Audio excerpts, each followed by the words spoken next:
G'day everybody, welcome back to the ESPN Footy Podcast for another week. My name is Matt Walsh, Jarryd Barca is here, as is Champion Data's Christian Joly, here to talk all things footy for another week. We're going to talk wildcards, yes, they're finally here, and we're going to grade every non-finalist's season, plus contract Jake Stringer, Logan Morris, the mark and the goal of the year. Lots of stuff we noticed and a whole lot more. There is a lot to get to. Jarryd, good to speak with you again. Something you noticed, please, from round 24, the final home and away week for the year. Yes, good to speak with you as well. 4 weeks in a row I've been keeping been a treat. Yeah. Not dropped yet, not omitted yet. Well, we know that Jake would be very, very happy to keep holidaying if he wanted to. So. If he wanted to, yeah. The pod is in safe hands if he chooses to do so. Something I noticed? Yes, please. Okay, I got a couple of things here. Now, the final round of the season, as you said, if you do take a look at the scores, you'll notice that all 9 games featured the winning team scoring over 100 points and the losing team scoring under 100 points. Well, actually, that was 8 out of 9 games. The one game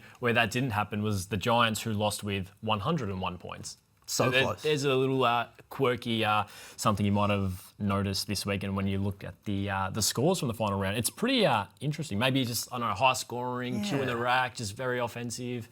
Dead rubber sort of vibes. Yeah. Christian, is it unusual to have teams where all the winning sides score at least 100? Yeah, so, well, to put it that way, the way you did with over 100 and the loser scoring under 100. So in round 12, 2016, all 9 games had that happen. So that's the only time it's ever happened where every single game appeared that way. 8 times this week where 8 teams scored over 100 and the loser scored under 100. I mean, you noticed it this week, but no one noticed it in round 20, which was 4 weeks ago, where it also happened 8 times, and no one noticed it in round 7, where it also happened 8 times. So it's happened 3 times this year. First time it's happened since 2017, though. So we saw it happen 3 times in 2012. As I said, 9 games in 2016, happened once in 2017. None for 8 or 9 years, and then, we've seen it happen 3 times this year. So, well, you've talked about, maybe, and just higher scores in general. We sort of lamented how low-scoring footy was sort of that sort of 5 to 10 years ago. A bit more sort of defensive-minded, and a few rule tweaks have maybe brought about some higher scores. But 3 times in 1 year, you're right. We didn't notice it 4 weeks ago. That's okay, but it has been pretty rare before this year. Yeah, so I think, and as you said, the rule tweaks and the higher scoring. So I think it's a tick for the AFL this year. So. Just all culminated this week. So this week, average score of 102.55. If you want to go double decimal points, 102.6. If you want to go a single one. High scoring round since round 1, 2017. So we always speak about start of the year being higher scoring, good weather, sort of everyone's fresh out the blocks and probably, looking to put their best foot forward. But even the average winning score this week was 120, almost just under 124 points across the 9 winners. The highest average winning score in a round since round 2015, so that's 11 years ago. So, highest scoring season on average since about 2016. And then, we've sort of seen scores continually go high, even this late in the season, where a lot of the time, weather comes in, or, teams that aren't playing finals might go a bit more defensive and flooding. We've seen the scores continually remain high all year long. Very good. I do have a couple more. Yeah, Did I say last week that I'm a rating points guy? Yes. These days, yeah. Well, speaking of, Isaac Rankin had 36.2 rating points on the weekend, his best ever game of his entire career, and Michalti Lafau had the lowest rated game of his entire career with negative 2 point something, if I recall. I just didn't write that one down. In the name of consistency, I just wanted to bring that one to the table as well. So Isaac Rankin, last 4 games, 111.1 rating points in total. Bloody hell. Last 4 games, the 5th best 4-game stretch ever, so that going back to 2010. Dangerfield has 2 of those best streaks, Lance Franklin and Gary Ablett, and now Isaac Rankin. So some pretty handy names to join in that group. Good time of the year to hit some form. Big time, yeah. Especially considering this time last year he wasn't playing. Yeah. We all know. So, he will be a massive, massive boost for the Crows when they play their first final in a couple of weeks' time. Producer Cruz, you can get that graphic ready for us, I reckon. We'll do something on Isaac Rankin this week. Christian, something you noticed, please, from round 24. So Freo Carlton Saturday afternoon. Fremantle did not play on after a mark across the whole first half of that game. So what we call a play on from a mark, it's not when the umpire calls play on because you've taken too long or you've taken the mark, taken 5 seconds, then go off your line. A mark play on in our system is you've got to do it immediately. So you take the mark and you either handball, kick or run immediately without sort of... So they did none of those things? They did none of those things for the complete first half. So it's only the 5th time since 2002 when the stat was first recorded that a team has gone through a whole first half without playing on after taking a mark. 3 of those 5 games have come under Longmuir since he's taken over the club. So it is a sort of something we've spoken about with Freo in the past is that slower ball movement, the more methodical ball movement. They've been happy to sort of go a bit slower this year, but still when the opportunity presents, they'll go fast and they'll usually play on, you'll see, take a mark on the wing, play on, turn to the corridor and go corridor. I think Carlton took that away from them really, really well, especially in that first half. And I think it took another 5 or 6 marks into the second half before they finally had their first play on. So they took 25 marks for the half, which is a decent amount, not to play on. I think comp average is about 1 in every 5 marks usually play on from. So it was just a really stagnant sort of different game. Don't know. I think a little bit more credit to Carlton. I don't know if it was Freo's mindset just to take it a bit easy. You never know. So hard to know. I was going to say, is that a directive or is that a Carlton thing? Yeah, I think it was a little bit more of... It was a Carlton thing which Freo was sort of happy to sort of just go, okay, we're not going to take any high risks today and sort of show anything easy. So first thing I noticed, but the other thing I noticed, and I've been probably saying this for about 5 or 6 weeks around the office, is the wildcard announcement happened last night, finally. At Sunday night, for those midnight listening. almost. Yep.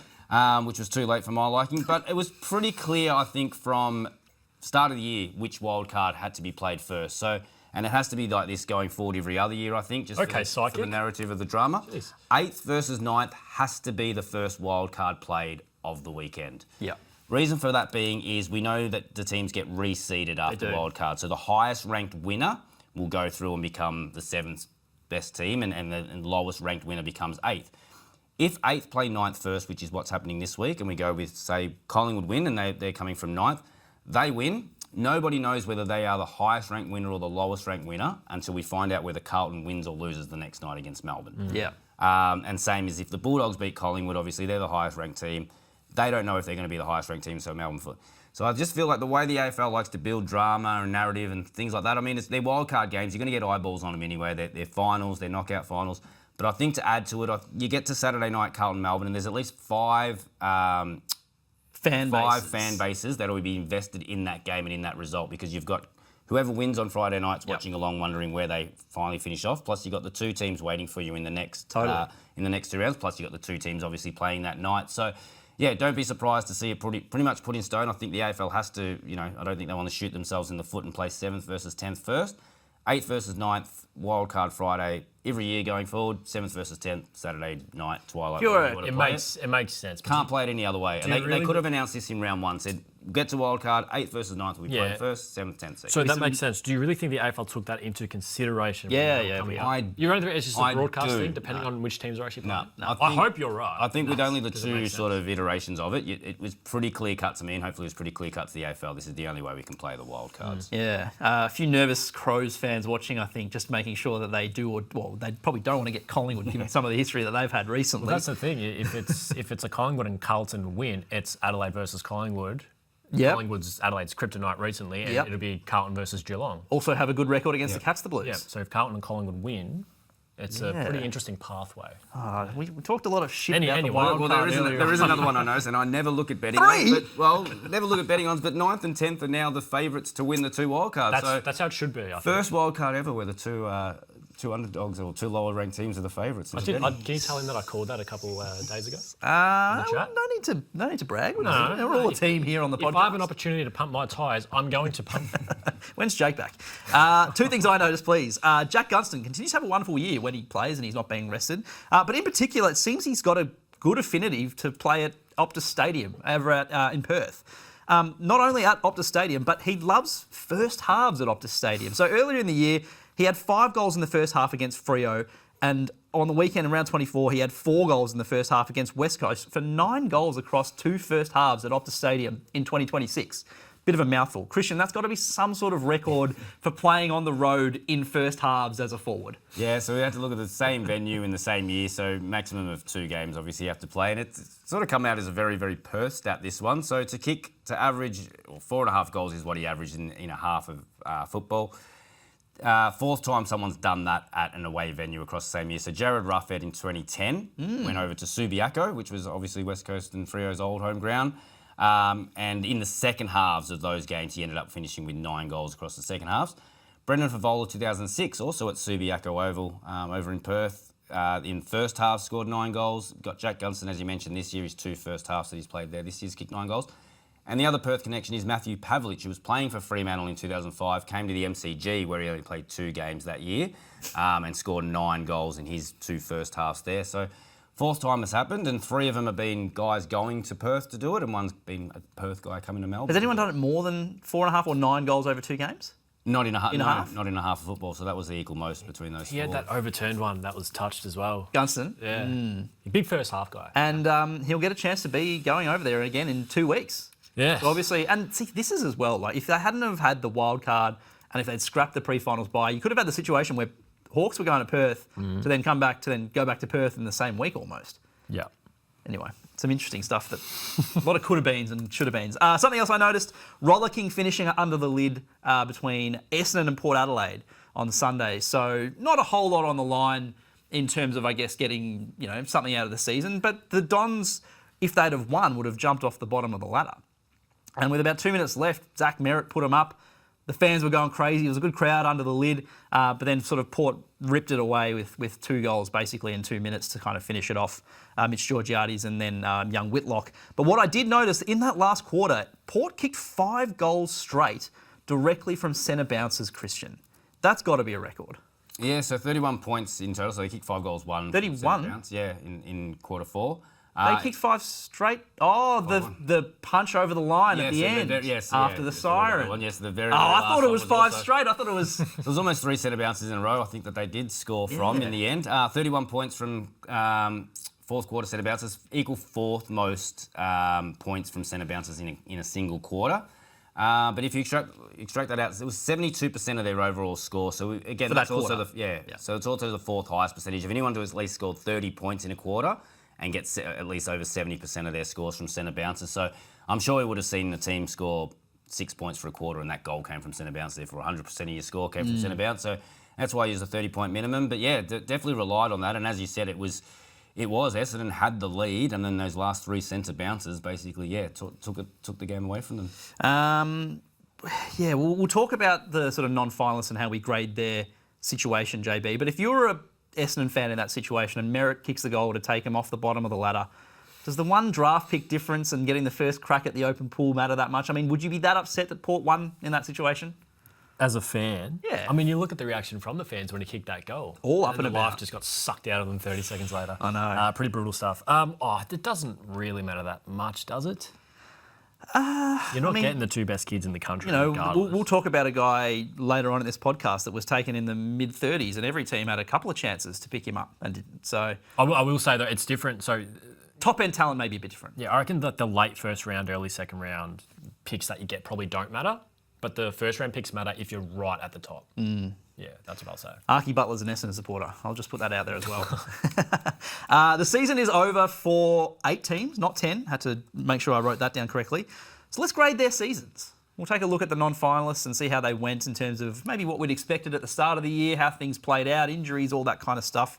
In 11th, a disappointing return for the Saints, JB. So 10 and 13 in the end. They finished 11th on the ladder, as I said.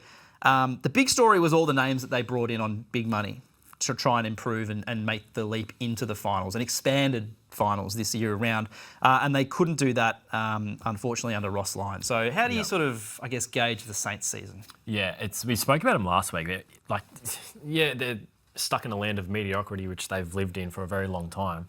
And they know it better than anyone else. Sorry, Saints fans. But they were really helped by the injuries as well. True. To really key personnel too. And a lot of those players that they did brought in were sort of in and out, particularly later in the season. Koning, Silvani was playing hurt, so was Liam Flanders Ryan. hasn't played the second half of the year. That's right. And no Sinclair was a big one. Naz for the last few weeks of the season. Max King, of course. That doesn't mean they shouldn't have expected to do better. I did have one line here for every team, if you don't mind, Walsh. It was sort of a reason for optimism, reason for pessimism for every club. The reason for hope for St Kilda, I've got players like Max Hall, who are probably underpaid compared to the influx of players they brought in, but are actually outperforming what they are getting paid. And then the reason for pessimism, a bit tongue-in-cheek, but they need to find money to pay players like Max Hall, who is out of contract next year. Yeah, so it's a robbing Peter to pay Paul exercise where a lot of your cap is tied up in not many players, And the players that you have developed from draft age are starting to show signs, and they deserve to get paid. Yep. What happens when that sort of bottleneck comes? Christian, and he is a big positive out of their season. big time. Well. Yeah. Christian, maybe something to look forward to for the Saints fans next year, and something that they can work on in the off season. Maybe if you have a second. Yep, sorry, just had the wrong notes up. St Kilda this year. So just sort of looking at, for some of these teams, I mean, the lower we go down the ladder, the harder it is to find. So it's sort of looking at, if you were doing a whole review as a club and you bring up the stats sheet and the main stats, what bit of vision can you look and go, this is what we did well? Don't know if we can build a successful premiership based on any of these stats, but this is the areas that we did well. So for St Kilda, the way they protected scores from clearances, conceded the second fewest points from clearances of any team this year. That's the ability to sort of set up when, at every stoppage and make sure that if the team does, the opposition does win the clearance, we're set up, we're not going to get scored against. So second best team at that. Number one team for contested possession differential. So something that the Saints have been known for under Ross Lyon is really taking the game on the outside, playing a lot more chip mark sort of style, sort of wanting to dominate more the uncontested possessions and the tempo of the game. I think this year they sort of threw that out and went more contested possession. And number one in disposal, so no team had the ball in their hand more than St Kilda. So there's some things you can work on. I mean, possession is 9/10 of the law, as they say. And for St Kilda, that's where you want to start with your footy. How are we going with ball in hand? We're getting it the most of any team, so they're probably going to, next year, the next step to take of that is more offensive ball movement from that. What do you grade the Saints season as a whole then? I think considering the expectations, it can't be a B, it can't be an A. They were always going to be a middle six team, and they were, even though they were at the bottom end of the middle six bracket. Injuries, every team gets injuries except for what would be what letter are we saying would be a pass for these teams? Well, I think it's a D from me for the Saints. Probably a D. D plus. D plus? Yeah. Happy with a D plus? There's reasons for their Disney Plus as well, you can get that. Red Zone's on D plus this year, by the way. I'm a big company guy. You're a big company guy. The Giants finished in 12th, a record of 10-13. Again, another team that was kind of hampered by injuries throughout the year, so it's not really one of those seasons you can kind of say it's an opportunity slipped, but they probably are disappointed with a 12th place finish. Yeah, my reason for optimism for the Giants: Josh Kelly, Darcy Jones, Tom Green, Phoenix Gothard, Brent Daniels, Finn Callahan, Jack Buckley, Lee Kalia, Toby Bedford. They all Take a breath. there in round 24. So obviously injuries really hurt them this season. I don't care what anyone says. I think we all agree injuries are a reason sometimes. You can't always blame injuries, but they're a part of at least a reason for some of their failures this season. And the pessimistic side of it is they could be without Toby Green, Jesse Hogan and Jake Stringer next season. So players coming back in, but also a forward line exodus as well, potentially. Yeah, very interesting to watch their off-season. Christian, some bits and pieces from the Giants? Yeah, so we know it's something we always think about the Giants, the ball movement. Stood up again this year, second for points from D50, so the Orange Tsunami, or whichever way you want to, whatever moniker you want to give them. But yeah, still maintain to be able to score from end to end. And then going the other way, they were fourth fewest points against from D50. So, yeah, they've got the blistering ball movement to go to end, but they can also restrict the opposition from doing the same thing. And then another small one, we sort of know that ground balls probably getting a little bit. The way Freo play, they don't sort of necessarily concentrate too much on ground balls. So we could see a premier in Freo if they do win the premiership, ranking in the bottom 5 for ground ball. But there's still a lot of teams that base themselves on that. GWS best ground ball differential of any team in the competition. Then you break it down by zones. They were number 1 in the D50, so they're defenders beating their forwards at ground level. 3rd in the midfield and 3rd in the forward 50. So sort of 3. The main stat is winning the ground ball, but doing it all in 3 zones, so having the whole team sort of buy into that sort of that mindset, I suppose. Our pre-season pass mark on the website, JB, for the Giants was win a final. Considering the expectations going into the year. I don't think it's an outright fail, but I think it's a C minus, D plus. Yeah, there was so much inconsistency because they were beating the contenders and losing to Essendon and West Coast in Perth as well. So it's pretty hard to grade them. But one of beating Freo, God. So 17th for clearance differential. That gets fixed pretty easily if Callahan, Josh Kelly, and Tom Green are fit. Yeah. That's an entire midfield. Toby Bedford as well. The Suns, I think, look, spoiler alert, probably the most disappointing team that we've seen this year, considering pre-season expectations. I think on my pre-season ladder, I had them as high as 3rd. Well, they finished 13th, a record of 9-14. A month into the season, they were premiership favourites. Christian Petrarca, the new recruit, was going to be a Brownlow medalist, getting 3 votes after 3 votes after 3 votes. Jamara Ugle-Hagan was going to come in and play a decent role in the forward line, and just things haven't eventuated for the Suns. A reason for optimism and a reason for pessimism, please. Still young, ultra talented, and a bottom 6 fixture for next season. When a talented group like this gets a bottom 6 fixture, you've got to capitalise. And I think they can, based on what we saw of their peak this season. And just on the youth, so that's what one of the positives I had for them. 256 games played by players aged 24 or under. Equals second most. So they're equal with West Coast and just under Richmond. 2 teams that are clearly in the rebuild and trying to get games into youngsters. Gold Coast, as you said, had that blistering start to the year. We expected them to make finals. They've still probably got the crux of a finals team, in terms of Petrarca and Collins and the experienced players they do have. But yeah, getting all those games into the youth is going to hold them in good stead next year. They're a lot younger than people suspect. The reason to worry I've put here, it's part to do with we expect Ben King to obviously depart, but key forward depth, unless Jamara does end up working out for them. They don't know what to do with Ethan Reid, whether he's a forward or he plays as a wing. He's been playing as a wing, but without Ben King, you probably have to put him forward to help out Jed Walter. He can't have the forward line all to himself. But outside of those two, it really is Jamara. There's not too much exposed depth in the key forward department. They've actually been pretty lucky that they've all been able to actually stay relatively healthy. If they don't, then it'd be pretty concerning. Like the main key forward depth player outside of those 3 that we just spoke about is probably Elliot Himmelberg, but he was out all year with a knee. And, what do we really expect from him when we haven't seen him in so long? Yeah, I think you're right. The number of academy picks and players that they've picked up, top-end talent that they've had to match bids for over the last few years. Yes, they've been lucky to obviously be able to secure them for relative peanuts. And then some of the players that they have been able to bring in, a la Petrarca. But yes, those players are demanding playing time while they are young. And so it isn't the most experienced side that they roll out every week. Again, reasons, excuses, you can sort of, do all that sort of stuff. But our pass mark at the start of the year for the Suns was reach a preliminary final. They won their first final last year. They went home, they went back to Queensland and faced the Lions and got done. But everyone sort of thought that this would be sort of a platform to sort of launch from when they added more players to it. So I think it's a massive F for the Suns this year, considering what we'd expected. Yeah. Any qualms? I think it's fine. Like, stick with them. They're still a young team, and we still expect a lot of them next season. But it's got to be a fail based on pre-season expectations. I think the F stands out for what they showed in the first 3 or 4 weeks to go from where they were to finish to where they. It's too big a drop off. Gap between the best and worst, very bad. North Melbourne. So they were 14th this season.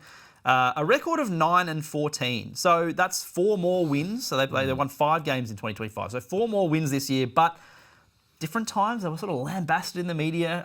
Questions were asked, had they improved? We sort of looked at a few of the stats of where they were going well and where they weren't going well, and some of the luck or the skill involved in just finishing off in front of the big sticks. A reason to be optimistic and pessimistic, please, about North Melbourne? Still on the rise, improved with wins, as you said, bottom 6 fixture as well in that sort of fixture bracket for next year. So if they're worth their salt, they'll play finals next year. That's absolutely up to them. The reason for concern, they still need to bolster their backline, I think. They can't only rely on improvement from within. I do think they need to start getting busy in the trade period. Christian? I've probably got both sides for you. So the positive, very simple one, we spoke about it, equal number 1 for marks inside 50, which probably another thing I noticed. 3 teams finished equal first for marks inside 50 this year with 322 between them. And then the next most was 321. So we saw 4 teams very, very close on in marks inside 50. They're Brisbane, Sydney, Fremantle, North, basically at the top 4. So North joining a pretty good company there. And the 6th most shots at goal per game of any team. So that's, again, talking about St Kilda before, at least you're getting the ball in your hand, you're winning contests. No, at least you're getting your shots on goal. So that's a great start. But yeah, negative for them was their games against the top 8 sides. So we know Alistair Clarkson finally got his first win in 30-odd games against the Bulldogs a couple of weeks ago, which was the first team that he beat in the top 8. They almost dropped out of the top 8 to kill that stat, but they do finish there, so he gets that. But looking at the top 8 sides this year, they conceded the 3rd most points of any team against those top 8 sides, so that's 3rd most points per game. 17th for scores from turnovers, points from turnovers per game against those good teams, and 18th for time in forward half. So 18th obviously means you're worse than Essendon and Richmond when you came up against the top teams. So Yeah, hopefully they make that big jump, but there still seems to be a fair gap between them and where the best teams are at. They've closed that gap, though. So 15-point gap, loss to the Cats recently, the 16-point loss to Hawthorn down in Tassie. I thought they were really good. 4 points to the Pies. They probably should have won that game. They are a lot more competitive. I like that point, but the point you can sort of make about sort of the gap between the good teams and then beat them. Is there an honest team? They beat the teams below them, it seems, these days, and they can't quite match it with the top teams. Which is St Kilda, so you don't want to be stuck where St Kilda's been stuck for the last 4 or 5 years. So that's for North. It's not a complete negative, but it's that one query for me. Can they take the next step up? They're fine. They'll beat the teams below them. It's how many wins can they beat of the finalists from this year? How many of them can they beat next year? So 4 more wins than last year, but 14th on the ladder just doesn't it's not the result. It's not the reward for effort, I guess, on the scoreboard. You could sort of say. So what do you sort of grade their season as? Can it start with a B, or is that too? I was high? thinking B minus. Yeah. C plus B minus here. C plus B minus. Yeah. Christian, be the tiebreaker. I go C plus. I just find it quite funny. They're obviously coming from a very low base because we've all got them, finishing in either a B or a C. But on each team's individual expectations, North. Yeah, they've done all right. So 15th on the ladder was Port Adelaide this year. 7 wins and 16 losses. A new coach in Josh Carr, and the pre-season pass mark that we had for them, Jarryd, was re-sign Zach Butters or land a record-breaking trade package. So it wasn't a win-loss thing. It was sort of either convince the star player to stay or fleece the competition when he decides to leave as a restricted free agent. So I can tell you now, since we started recording, he has informed Port Adelaide that he is leaving the club at the end of this year. So He has? Yes. So clubs will be circling, but as he is a restricted free agent, they will need to. Port will probably either match the compo, match the offer, and force a trade. Yeah. And we'll see how that goes. So, unfortunately for Interesting. Port fans, he will be leaving. Yeah, which was one of my reason for pessimism was Zach Butters leaving.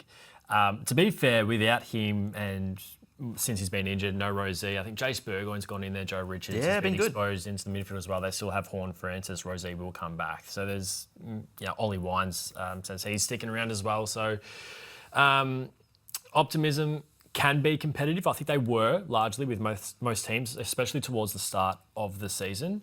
As long as they're healthy. They also had an awful injury list, particularly in their back line. So Aaliyah wasn't there in the final round, but Asava Radicalea wasn't there. Kane Farrell provides so much of their drive out of the back line, wasn't there as well for a large part. There's a lot of others too. So I think with a full list, they can be maybe pushing towards the middle 6 bracket. So 9 wins last year, 7 wins this year. So a little bit of regression in terms of the win-loss. But, I mean, some of their losses this year, single-digit losses.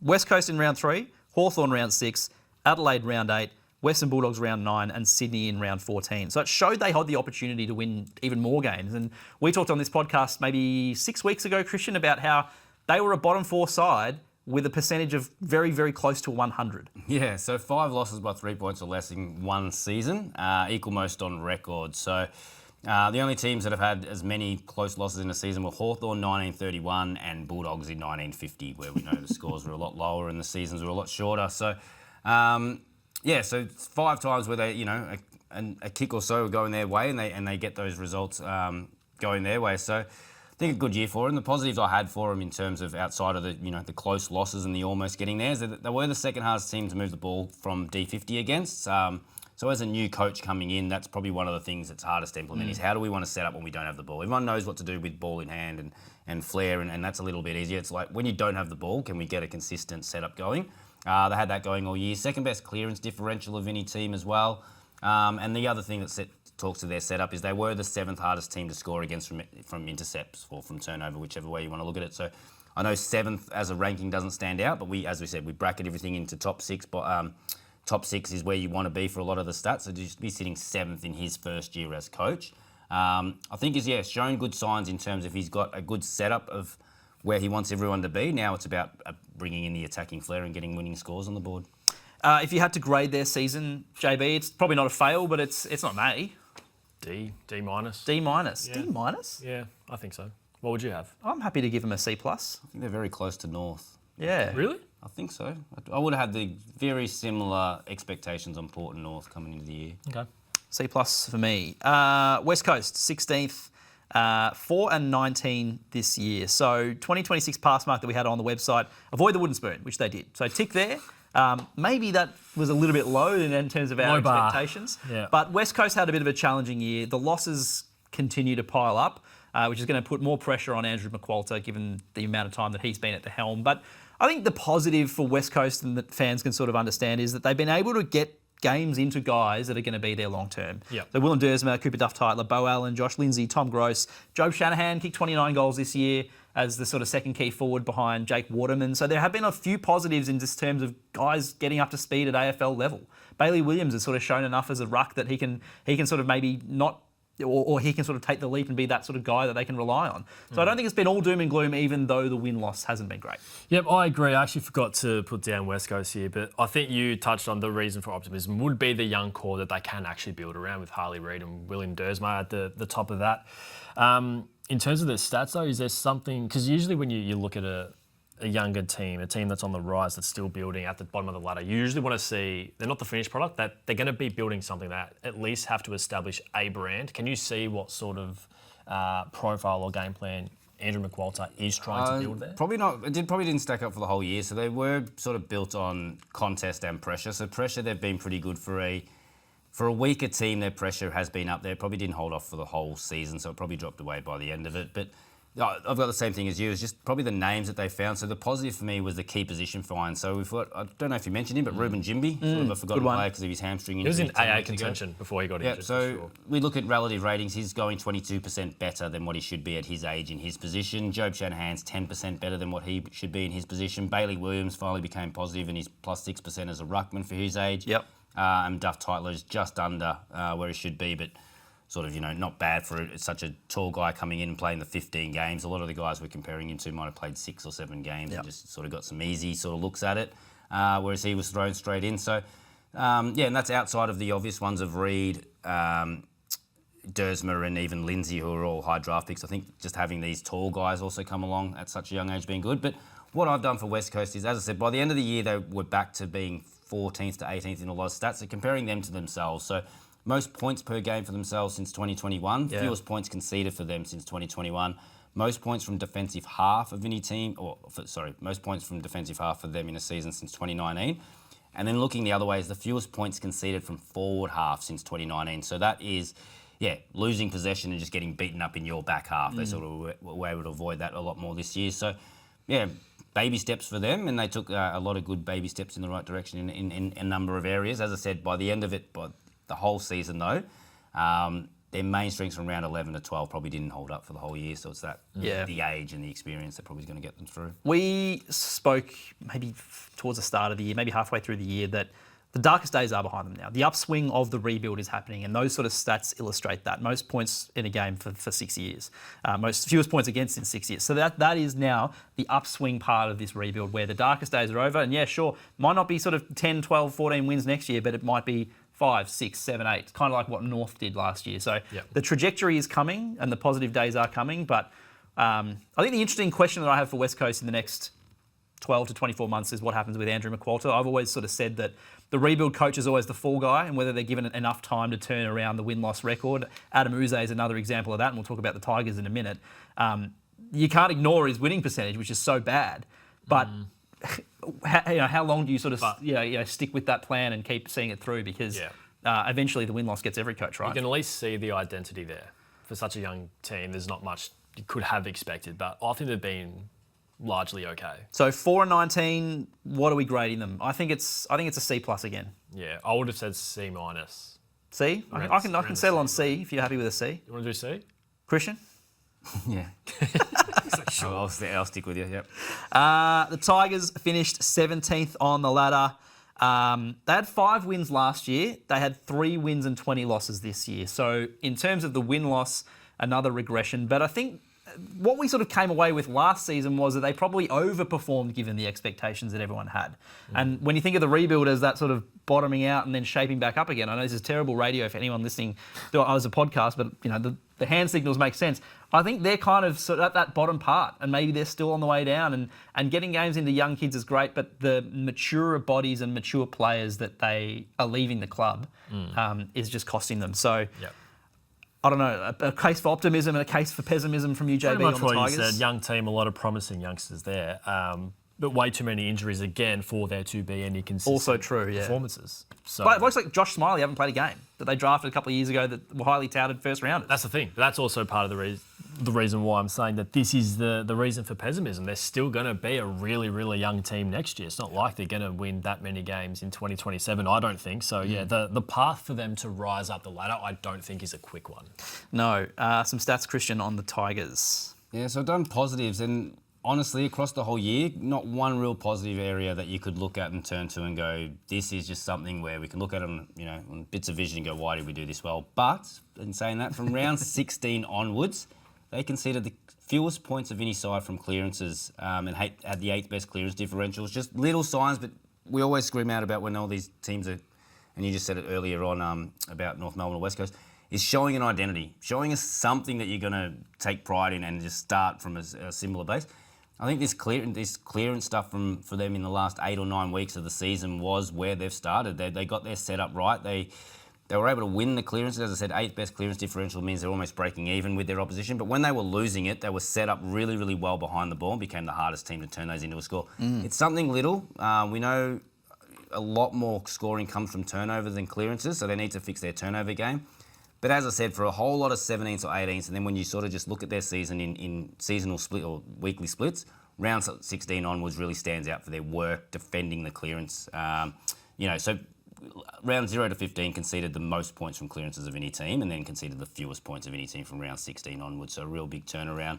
Just shows signs of they've got areas that they are working on at training, and then it's coming to fruition on the field. You would have thought. Of players under 21.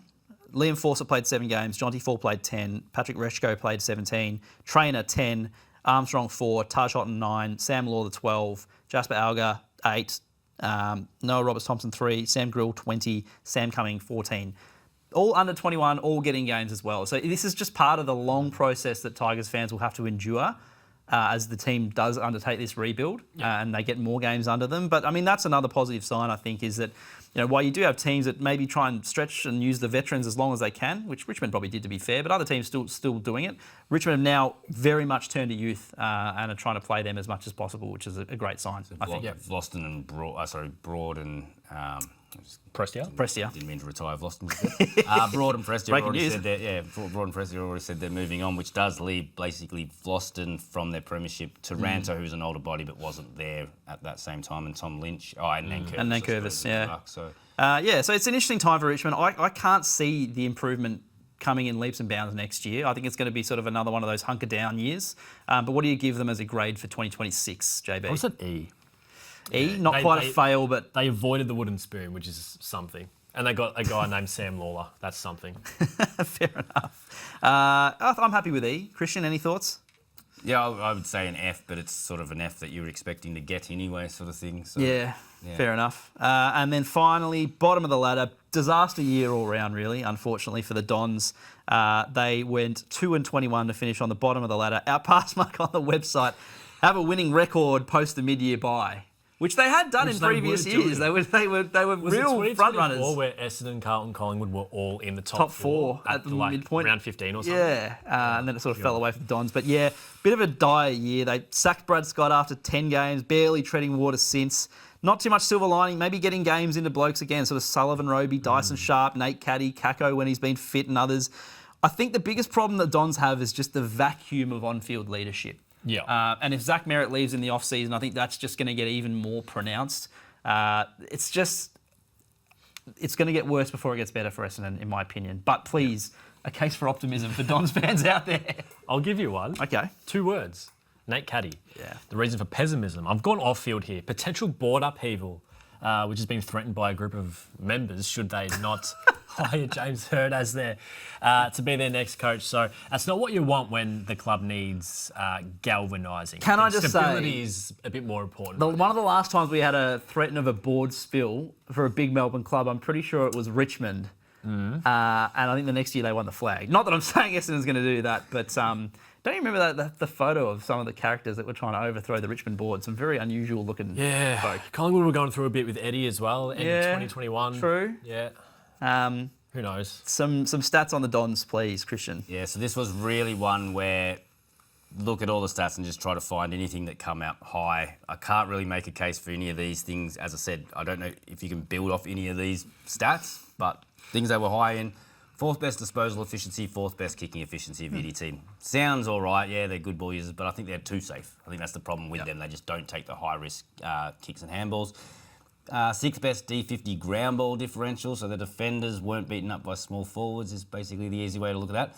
And 3rd for throw-in clearance differential, but then you go to ball-up clearances and centre bounce clearances are their bottom 2. So for some reason they did well when the ball was getting thrown over a boundary umpire's head, but struggled everywhere else. But that's all I've really got for you. Unfortunately, there was sort of nothing where it's sort of like, well, they're 12th or 11th and they've sort of got something to build on. It was really dire all over the stat sheet for them. Yeah, look, the case for optimism for the Dons for me has been their list management the last couple of years. So just making good choices at the draft. Yeah. And they'll go in with the top pick in the open pool this year again. Like I said, Archie Butler, Essendon supporter. Keep an eye on him. But Roby's a tick, Sharp's a tick, Farrow's a tick, Caddy's been a tick. So I think the future is bright. It's just going to take a few years to get there. And the way that the club is positioned in the off-field and the on-field is just a bit dire at the moment. Can't be anything other than an F for me. What's after F? Z. Yep. Christian? Yeah, it has to be an F. But question without notice for both of you, who makes finals first, Essendon or Richmond? Good question. It's neck and neck. Yeah, I don't know. I think God Essendon almighty. is earlier in their rebuild process, but Richmond's not far ahead of them. Yeah. I might say Bombers. Just because they're getting a coaching change, you don't know what that can do as well. Yeah, I was just thinking Richmond's probably one draft ahead of Essendon in terms of starting their rebuild. But yeah, exactly that. We just the reason I asked. All their hammies are torn though. So yeah, we just spoke about those two teams and it was almost identical chat about both of them. So all right, time to turn our attention to the wildcards and how each of the 4 teams can progress into the finals proper this week. So Western Bulldogs versus Collingwood, Friday night, 7:40 at the MCG. Blockbuster. Played back in round 12. The Dogs held off the Pies for a 4-point win. Twice had a 4-goal lead, the Dogs, in that game and were reeled in, but it was Will Lewis kicking the match winner at Marvel Stadium that night. The Dogs have got a rested Bont back, but they've got some injury issues themselves, JB. We were going through the names before. But the Pies also have some personnel issues. So Pendlebury out, Maynard out, Perryman out. Haven't had Darcy Moore or Elliott basically all year. It's a concerning injury list there. The Dogs, Liberatore, English probably won't get back. Norton hobbled off. It could be just who's fitter on the night. It's probably the perfect matchup for both of these teams because of how undermanned they're both probably going to be for this clash. But yeah, the Dogs, how different are they if Tim English is there and when he's not there? I mean, they got torn to shreds by Max Gorn, but it amounted to nothing because they ended up winning anyway. Actually, funnily enough, the 2 times they beat Melbourne, they beat Melbourne twice this season. Both times Tim English didn't actually play. So they're sort of making do, but I think recently, would I be right in saying that you saw against the Dockers a few weeks ago where they just really flooded back and tried to get numbers back to help their cause defensively because you really only have James O'Donnell holding the fort there while Rory Lobb plays in the ruck to fill that hole. Is that something that you've noticed as well with what they've been doing defensively? Recent weeks, yeah. So I think the English injury and so sort of making hasn't helped, and Libba, I think they've sort of gone into their defensive mindset first, whereas we always know Bulldogs have been basically probably one of those teams that just backs their stars. Backs that they'll beat you in the clearances and outscore you and haven't put a lot of, and maybe that's a little bit to do with the personnel they've had behind the ball, but they haven't had big reliance on defence. Definitely the last 6 or 7 weeks, that's become their number one focus. I reckon Marcus Bontempelli and Ed Richards, they both need to star to win on the weekend. If they don't both dominate, I don't think they did they'll against win. the D's. Yeah. I think the key is probably more the Dogs being able to stop the way that Collingwood move the ball. Collingwood moves the ball pretty well, and I'm just not sure if the Dogs will be able to stop them. Christian, you've got some stats on the ball movement situation. Yeah, so Collingwood, end-to-end, 6th best team going D50 to forward 50, 4th best at going from the defensive midfield to forward 50, and 3rd best from scoring from defensive 50. So top 3 in all of those, whereas the Bulldogs are sort of mid-table for defending that ball movement. As I said, gotten a little bit better in recent weeks, but that's taken away probably from their offensive side of their game. So they almost, with the Bulldogs, it's almost like they haven't been able to balance both sides of it. They've been either really good at moving the ball, but bad stopping it going the other way, or they've been really great at stopping the ball and therefore not moving it as well themselves. So Collingwood definitely got it in the ball movement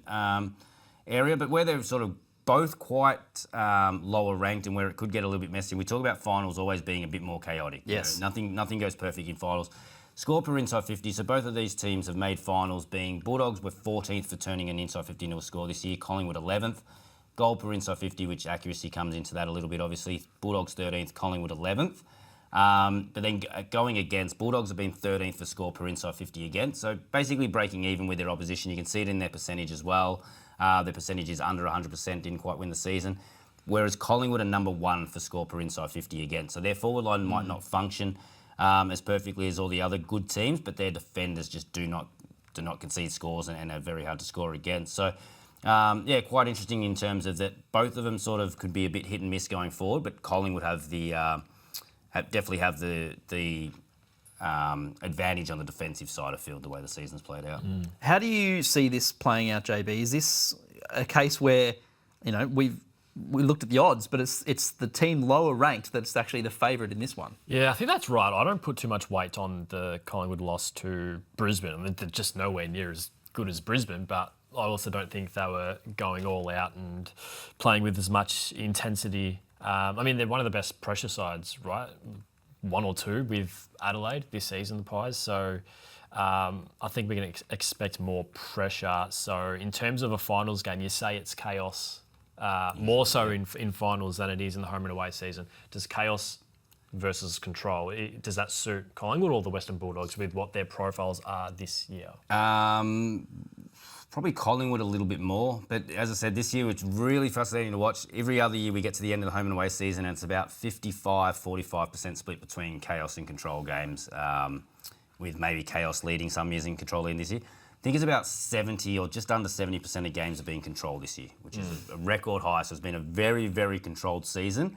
Will finals go back to what we've always seen in finals, or will it just drop by the 10%, and it's still 60% control? So interesting. Can't make a prediction for this year's finals just because we've seen so much control from the stand rule and the way the game's being played. But just while I'm sort of speaking about this one, that I just keep looking at it and so surprised. And Bulldogs last year, you would have looked at it and gone so surprised that they missed finals with the profile they had. Yeah. So surprised the Bulldogs are with finals. So if you sort of do a blind rank, or go through, we've got this this report which just looks at you with the footy and without the footy in the key areas. So the key areas the Bulldogs we've got on this sheet here, they rank 13th, 13th, 14th, 15th, 14th with the footy. So that's things like going D50 to inside 50, score per inside 50, accuracy. So nothing above 13th there. That's fascinating. Without the footy, the defensive side, which is pressure, which is stopping the opposition going end to end, their ranks are 14th, 15th, 13th, 15th, 15th. So overall, they combine all those rankings up, and the higher number you have is the worst. So they've got a number of 56, which is 15th worst. So the only teams that had worse profile than them was Bulldogs, Essendon and Richmond when you take into the two facets of the game. So they've had a stinker of the year, really, the Bulldogs. So whenever I look at the numbers, you're going to always come out with Collingwood have the edge in this game based on playing it by the numbers for the year. Last 6 times they've played since 2021, Bulldogs have a 4-2 record against Collingwood and the 3rd best percentage against them in that time. So they do well in terms of whenever they come up against Collingwood, their stars and their clearance work really goes to work. I think they've only been beaten by the Pies once in the clearances.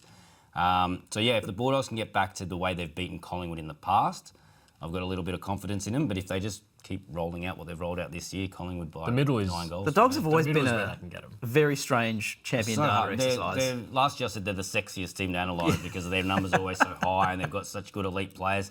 This year they're almost doing my head in there. They are where they are on the ladder, which you can't deny that, but all the numbers say they should be much lower.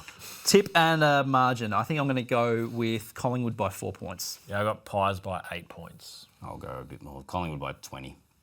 And the other wild card, I was about to say elimination final. Other wild card, Melbourne versus Carlton. So that's Saturday night, 7:35 Eastern at the MCG.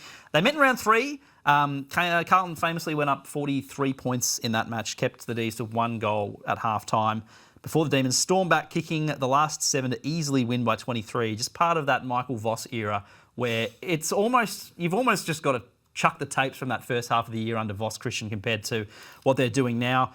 Because they've been a different side under Josh Fraser. So we might just use his tenure for some stats here.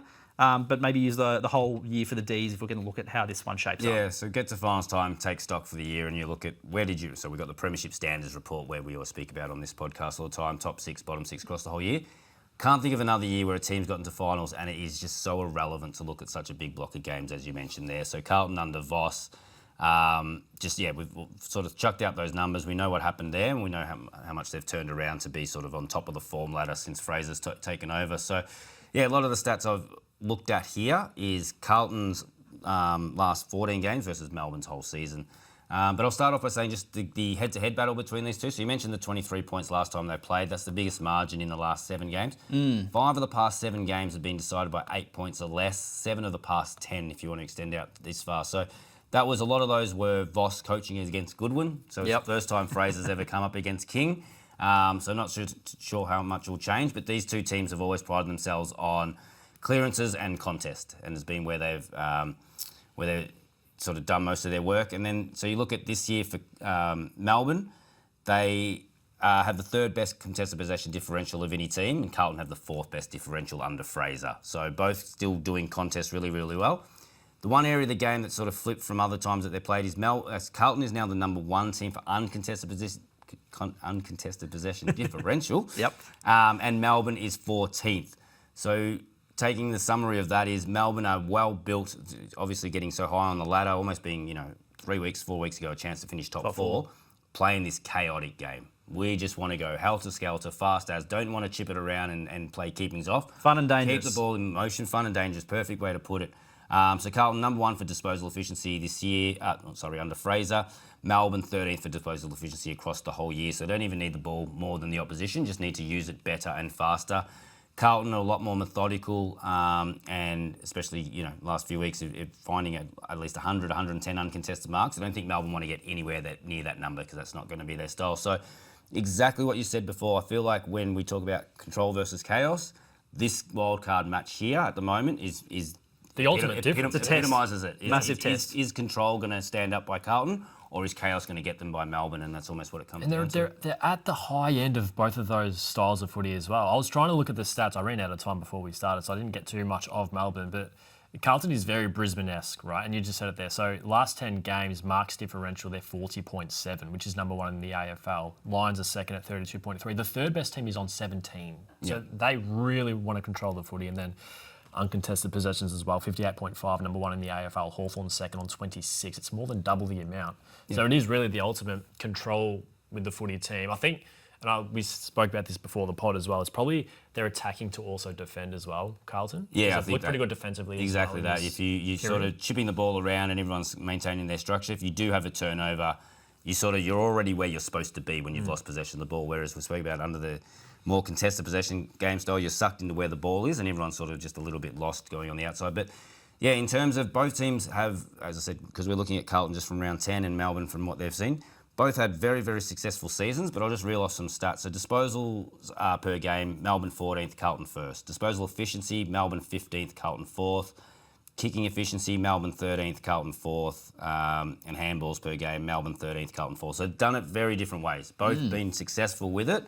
But yeah, Melbourne, just keep it messy, just scrounge it forward and hope something happens. Whereas Carlton are trying to go that perfect game style, which we saw against the Bulldogs. If that gets taken away from them, they get a little bit lost and play a little bit circle and round. So you'll probably look to see Melbourne try and implement a bit more of that chaos and keep the ball moving and at contest and just not allowing Carlton those easy uncontested marks which allow them to sort of change angles and move forward methodically. Yeah. So both teams will be trying to take away the other team. Which they'll have to do if they're going to lack the height of no Van Rooyen, Matt Jefferson might not be there, Jake Lever might not be there. Chaos at ground level. We don't know about Dan Turner as well. So they probably have no choice but to be as chaotic as possible. Fritsch, Chandler, these kind of guys just floating around. Cozzy.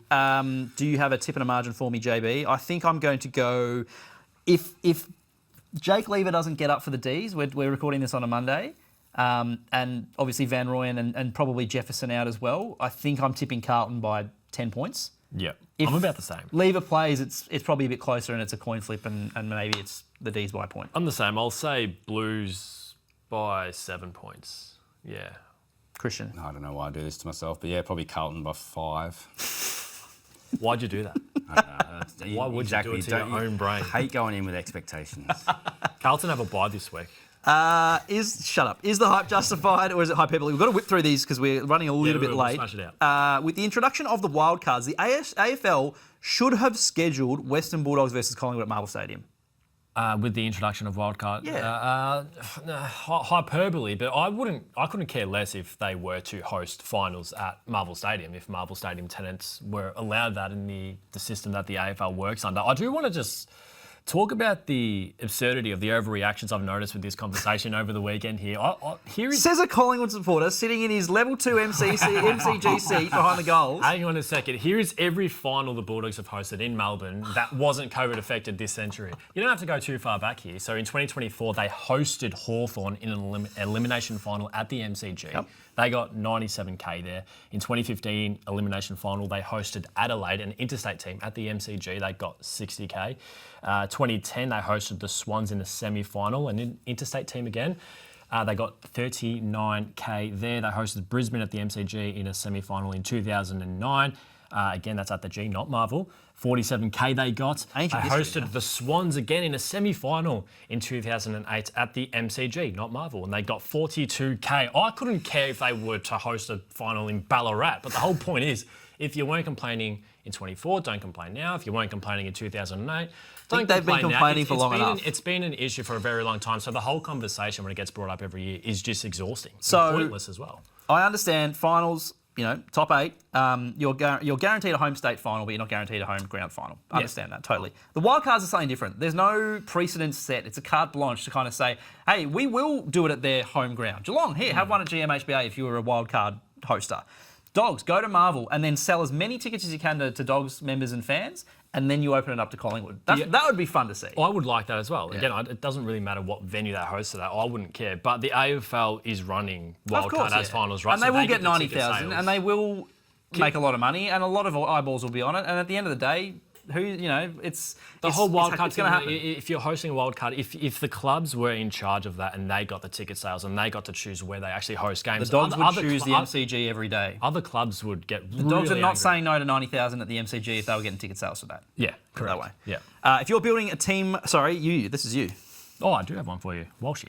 If you're building a team from scratch, you're taking Logan Morris as a top 5 draft pick. That is justified. And I know it's recency bias, just kicked 8 goals against the Pies, yada, yada, yada. But he is 21 years of age, 2-time premiership player. He's had 2 straight 50-goal seasons, so he's kicked 63 this year, and that's before finals as well.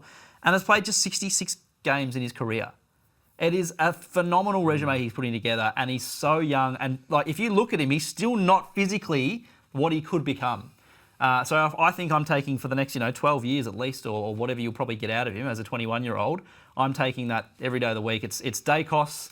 You can make a couple of arguments for Nazaya, Butters, a couple of these guys, but I think in terms of young key forwards, he is right up there. 13 times he's kicked 3 or more goals this season, which is an impressive feat and not matched by many. No, only the Coleman medalist from the year, Charlie Curnow, who did it 14 times, has more. So they're the top 2 for 3 goal bags, if you want to call them that way. So Tom Green running out of the middle, hitting Logan Morris lace out for Tassie.